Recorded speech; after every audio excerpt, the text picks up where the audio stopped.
I welcome you all to the beautiful journey of being spiritual. उम्मीद करती हूँ कि आप सभी बहुत हेल्दी और प्रॉस्परस होंगे। आज बीइंग स्पिरिचुअल की जर्नी में हम लॉ ऑफ अट्रैक्शन की कुछ टेक्निक्स को यहाँ डिस्कस करेंगे। जैसा कि प्रीवियस वीडियो में मैंने कुछ मिस्टेक्स के बारे में बताया था जिनसे लॉ ऑफ अट्रैक्शन जब भी हम इम्प्लीमेंट करना चाहते हैं अपनी लाइफ के अंदर तो वो इम्प्लीमेंट नहीं होता और सब उसको छोड़ देते हैं। सबको ऐसे लगता है कि सुना बहुत है इसके बारे में, पढ़ा है, देखा है, but it is not working for me, सिर्फ मेरे लिए यह काम नहीं कर रहा। तो आज जानते हैं कि कौन से मिस्टेक्स हम अपने साथ कर रहे हैं लॉ ऑफ अट्रैक्शन की टेक्निक को अपनाते हुए and what corrections we have to do. कहाँ पर उन गलतियों में किस तरह के सुधार की ज़रूरत है। सबसे पहले हम लॉ ऑफ अट्रैक्शन को अगर अपनी लाइफ में इम्प्लीमेंट कर रहे हैं तो उसका रीज़न क्या है? उसका रीज़न ये है कि हम सभी जितने भी लोग इस धरती पे हैं हम सभी बहुत सारी डिज़ायर्स रखते हैं, बहुत सारी इच्छाएं रखते हैं अपनी लाइफ में। किसी को बहुत सारे पैसे की इच्छा है, किसी को बहुत अच्छी जॉब की इच्छा है, कोई बिजनेस में फ्लरिश होना चाहता है, किसी को नेम एंड फेम की इच्छा है।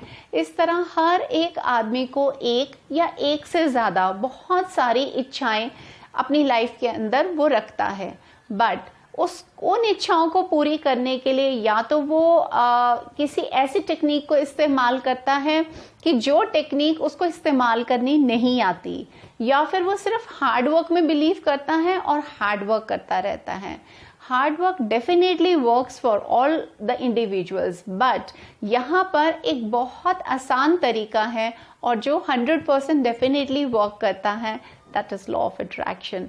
But how to use it, उसको हमने किस तरह इस्तेमाल करना है, यहाँ पर हम उसको डिस्कस करते हैं और एक बहुत पावरफुल और उसका जो सीक्रेट है उसको अंडरस्टैंड करने की कोशिश करते हैं।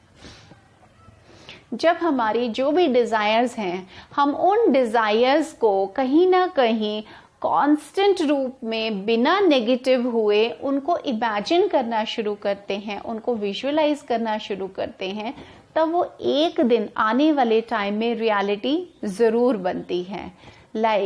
इसको हम इस तरीके से समझते हैं कि suppose you have started a book and you have started writing on it. उसमें 10 पेजेस हैं और रोज आप एक पेज को लिखते हैं, तो आप क्या उम्मीद करेंगे कि 10th day 10th page will be filled in that notebook. Now इसके अंदर देखने वाली बात क्या थी? एक, वी वर कंसिस्टेंट। आज भी मैंने एक पेज लिखा, कल भी मैंने एक पेज लिखा और उसमें 10 पेजेस थे। इस तरह से मैंने 10 के 10 डेज जब 10 पेजेस को राइट डाउन किया, on the 10th day I achieved my goal और वो जो नोटबुक था वो मैंने 10th डे उसको कंप्लीट कर लिया, फिल्ड अप कर लिया। Same is the technique which is implemented with law of attraction. जब हम लॉ ऑफ अट्रैक्शन की बात करते हैं तो वहां हमारा जो कांस्टेंट होना है, लगातार उतनी ही रफ्तार में उस काम को करना है।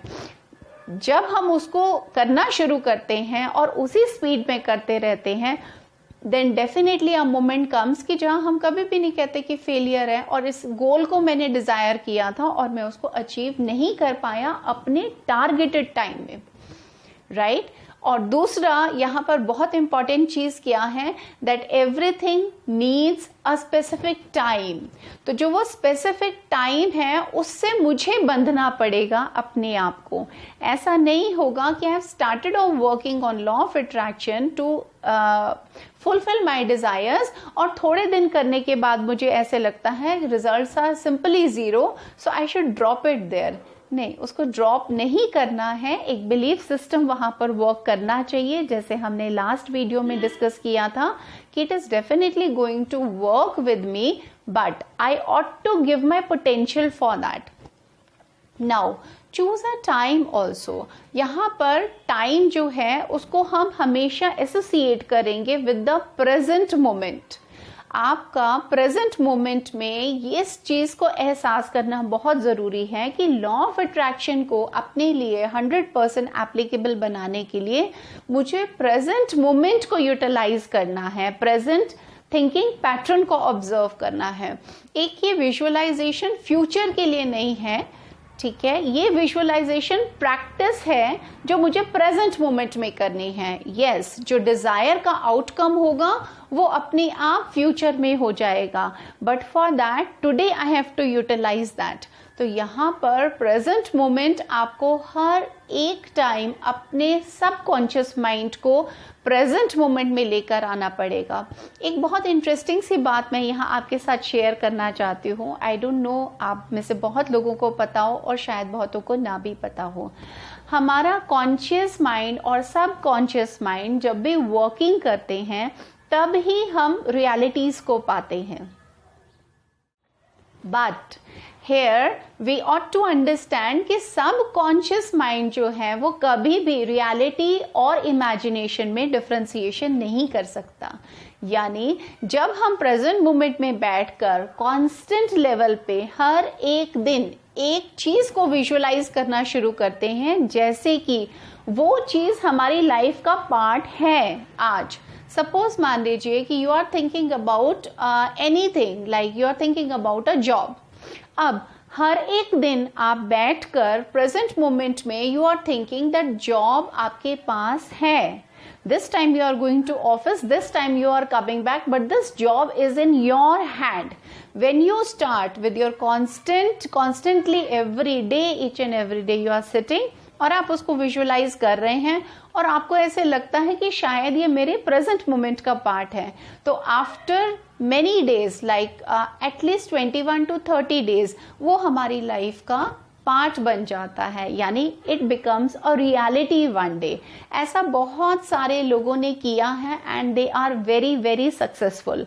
It's not about my theory, it is about the experiences which all the rest of the successful people had, और उन्होंने बहुत सारी अनगिनत किताबों में इसको शेयर भी किया है।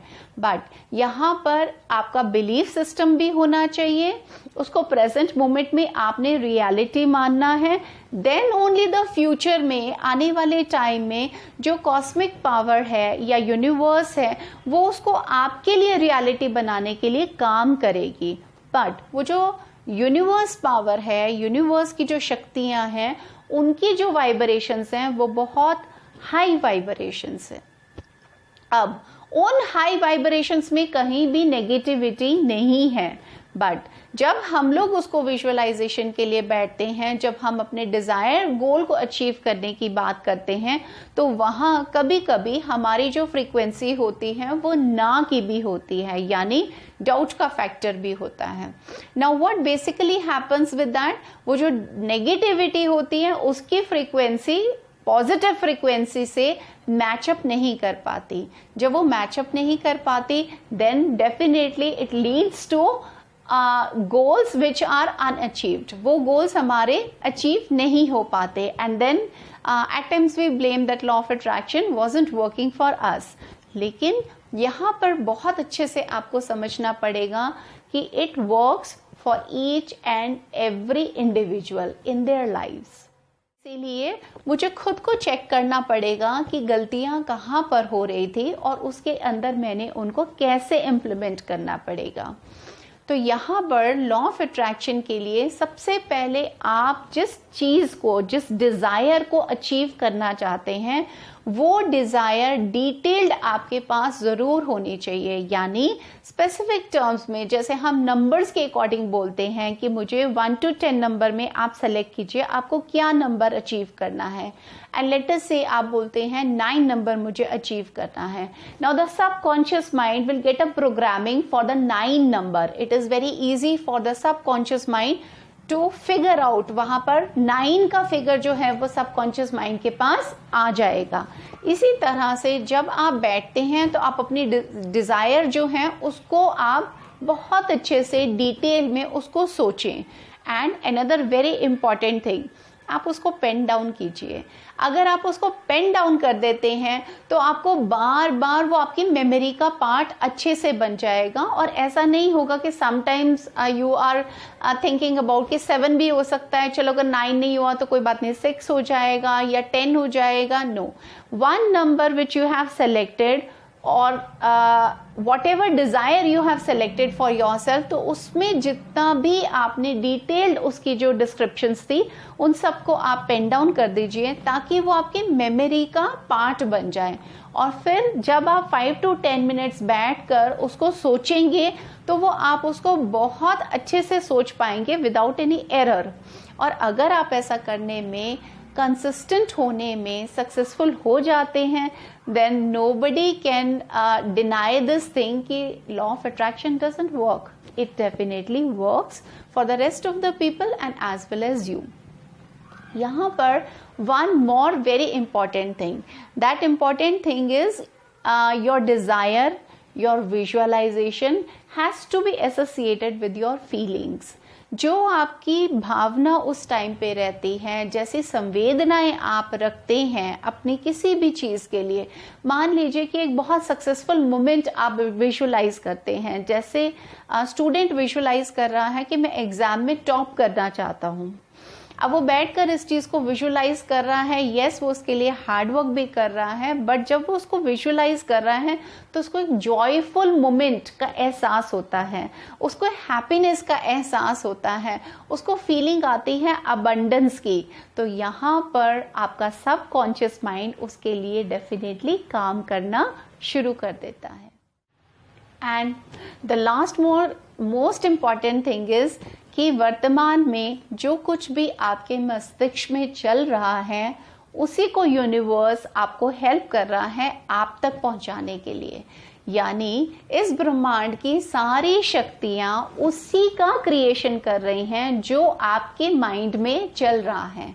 ना तो स्थिति इस तरह से बदलती है कि हम किसी जगह पर चले जाएं, ना स्थिति इस तरह से बदलती है कि हम एक काम को छोड़कर दूसरा काम करना शुरू कर दें। स्थिति कब बदलती है, कब रियलिटीज हमारी लाइफ के अंदर कैसा टर्निंग पॉइंट लेती हैं, वो टर्निंग पॉइंट वैसा लेती हैं जैसा हमारे माइंड के अंदर उस टाइम थॉट पैटर्न होता है। और थॉट्स में पॉजिटिव और नेगेटिव दोनों होते हैं। अब हम किस चीज़ को अट्रैक्ट करना चाहते हैं, हम किस चीज़ को आकर्षित कर रहे हैं, जो चल रहा है हम उसी को आकर्षित कर रहे हैं। तो यहाँ पर आपको खुद को ऑब्जर्व करना पड़ेगा कि आप 5 मिनट के लिए मॉर्निंग में बैठे या 2 या 3 मिनट के लिए मॉर्निंग में बैठे और आपने अच्छी अच्छी चीज़ को विजुलाइज किया, अपने डिज़ायर गोल को डिटेल्ड आपने विजुलाइज किया, लेकिन the rest of the time of your day, सारा दिन भर में आपने बहुत सारी नेगेटिव थॉट्स को क्रिएट किया अपने माइंड के अंदर। जैसा कि मैं पिछले वीडियो में भी आपके साथ एक बार डिस्कस किया था कि अप्रॉक्सीमेटली शायद 60 to 70,000 थॉट्स जो हैं वो हमारे माइंड के अंदर क्रिएट करते हैं हम। तो जब वो हम इतनी सारी थॉट्स को क्रिएट करते हैं और उसमें से हम एक भी पॉजिटिव थॉट को नहीं क्रिएट करते, या हम अपने गोल को ध्यान में रखते हुए नहीं क्रिएट कर पाते, या कर पाते हैं लेकिन सारा दिन भर में उसके ऊपर कायम नहीं रह पाते, वहां पर जब डिस्ट्रैक्शंस आने लग जाती हैं, then we fail to achieve our desired goal. वहां पर हम कभी भी अबंडेंस को अट्रैक्ट कर ही नहीं पाते, वहां कभी भी हम उन चीजों को अट्रैक्ट नहीं कर पाते जो हमें चाहिए, जो हम इच्छा तो रखते हैं बट हम उन चीज़ों को हासिल नहीं कर पाते। तो यहाँ इस मिस्टेक का जब हम सुधार करते हैं, यानी पूरा दिन भर में हम फोकस्ड रहते हैं कि this is wrong and this is right. अगर मैंने बार बार नेगेटिव चीज़ों को सोचा या किसी और ने मुझे बोला कि आपका डिज़ायर तो बहुत बड़ा है और आप उसको फुलफिल नहीं कर पाएंगे, तो उस आदमी को मेरा पोटेंशियल नहीं पता था, बट मेरा बिलीफ सिस्टम होना चाहिए कि मुझे खुद का पोटेंशियल पता था, ठीक है, and I will sit and work on that. मैं ऐसा सोचूंगा, मैं ऐसा ही लिखूंगा और मैं ऐसा ही वर्क करूंगा, hard work to achieve my desires. अगर मेरा कोई डिजायर्ड गोल है और उसके लिए मैं कोशिश कर रहा हूं तो मुझे कोई भी उससे छीन नहीं सकता। बट अगर मेरा ही डाउट फैक्टर वहां पर आ गया था, या अगर मुझे ही बार बार नो, नॉट, वेरी डिफिकल्ट ऐसे नेगेटिव वर्ड्स अगर मेरी ही वोकैबुलरी का पार्ट बन रहे हैं या मेरे थॉट पैटर्न का पार्ट बन रहे हैं, then yes I will not be able to achieve my desired goals. मैं अपने उस असंभव चीज़ को अपनी ज़िंदगी में संभव नहीं बना पाऊंगा। बीइंग स्पिरिचुअल की जर्नी में बहुत सारी चीज़ों को हम समझने की कोशिश करते हैं।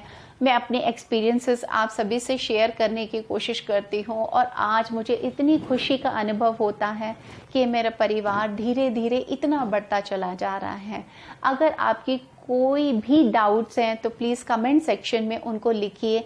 मैं ज़रूर कोशिश करूँगी कि आपके सारे क्वेश्चंस के मैं रिप्लाई बैक दे पाऊँ जहाँ तक पॉसिबल। लाइक, सब्सक्राइब और शेयर करके इस माध्यम से आप सभी अपना प्यार मुझे दिखाएं और मेरा परिवार कुशल मंगल रहे और बहुत ज़्यादा सक्सेस को पाता रहे। इसी उम्मीद और इसी विचार के साथ मैं आज आप सभी लोगों से विदा ले रही हूँ। मिलूंगी नेक्स्ट वीडियो में बीइंग स्पिरिचुअल की जर्नी में। नमस्कार।